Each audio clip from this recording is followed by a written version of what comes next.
If you continue to watch this video, you're going to get all of these questions answered. All the main places that you can visit in Goa along with your family is added to this video, so please continue watching. Hello friends, welcome back to my video. Recently myself, Sindhu and Krish, we went on a trip and this time we chose Goa. If you're going to continue watching this video, you're going to get few of the main questions answered for you to have a pleasant trip to Goa. Which airport do you choose? What is the best time to go to Goa on a trip?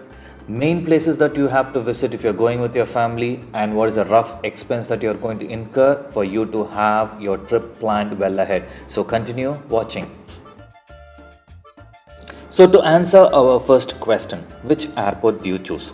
Earlier it was only Dabolim, but recently they have opened up Manohar International Airport as well. The box that I marked on the map holds the major attraction, the beaches and the forts and all that, but Goa is not constrained only within that box, it has a lot to offer outside of it as well.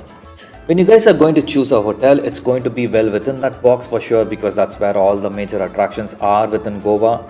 But please make sure whichever hotel you choose, it is actually closest to one of the airports, because both of these airports are at two extreme ends and it will be about 25 to 45 kilometers approximately. So they are going to charge 1500 to maybe 2500 one way.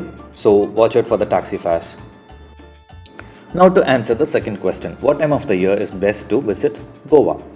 Normally I would say between November to March, because the temperatures are really good. But please be aware, Christmas in Goa is quite famous and it attracts a lot of foreigners into Goa. So it's going to be totally crowded, and also the hotels are going to charge you double or even more than that. But if you ask me, my preference, it is going to be during the summer, that is between March and May. If you're not a person who is really worried about too much of sun, then visiting in these months are really going to be helpful for you, because the crowd is going to be very less in Goa and the hotel prices are going to be bare minimum, so you can have a fantastic time with your family. So this is your personal opinion. Choose according to what fits you the best. This time our stay was with Radisson in Baga. The reason for choosing Radisson was Baga was pretty much centered to all the attraction that I was planning to visit this time. Radisson was about 30 kilometers from Manohar International Airport and I was charged about 1500 for the taxi fare. Being a off-peak season, I was getting some discounted prices on Radisson, so that was the reason I opted for it, but hotel is completely your personal choice. Goa does not have a lot of public transport options, so you have to definitely rent a two-wheeler or a four-wheeler for your entire stay. As we were three of us, we opted to rent this car. Radisson helped with renting this car. Before renting, kindly check the vehicle for damages, otherwise that will cause an unnecessary problem while you guys are returning the vehicle back to them. Now to answer the third question, what places we can visit in Goa? This time our stay was there for 4 days. We planned in such a way that we were not rushing through things. To know the places that you can visit, continue watching the video.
Now, coming to the main question that everyone is going to have, how much is it going to cost for you to go on a trip to Goa with your family?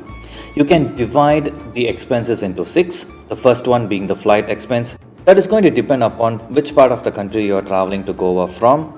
For me, from Chennai to Goa, it costed me 30,000 rupees for three people.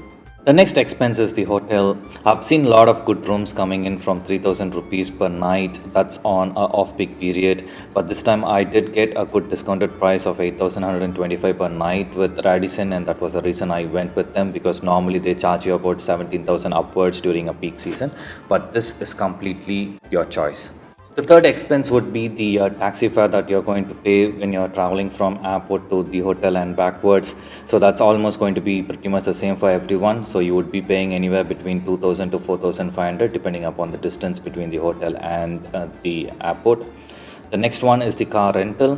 You can also opt in for a two-wheeler. I assume that they are charging 300 400 per day for a two-wheeler, but if it's a car, it's 1,800 for an automatic car, and if it's a manual car, it's 1,500, and these are for the basic ones. But if you want to opt for a four-wheel drive, you would be paying extra for it.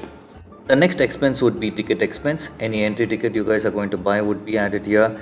I've not added any water sport activities because we have not performed a lot, but they are a little expensive in Goa. So please make sure that expense is also added when you guys are planning for the trip. The final expense would be that of food. Most of the hotel these days are providing breakfast as complimentary. So if you take that meal out, so lunch and dinner is going to cost about 800 to 1,000 per day for a group of three people. So it cost me about 4,000 for the 4-day stay in Goa. So the total expense for me was 80,000 for three people, 4 days inclusive of everything, and I really felt it was pretty okay. I hope you guys liked this video. If you guys have watched it completely, a big thanks to you. I hope the information provided in this video was extensive and it was quite informative and helpful to you guys. Kindly like the video, please do share with your friends and subscribe to our channel. Meet you in the next video. Thank you. Take care. Bye bye.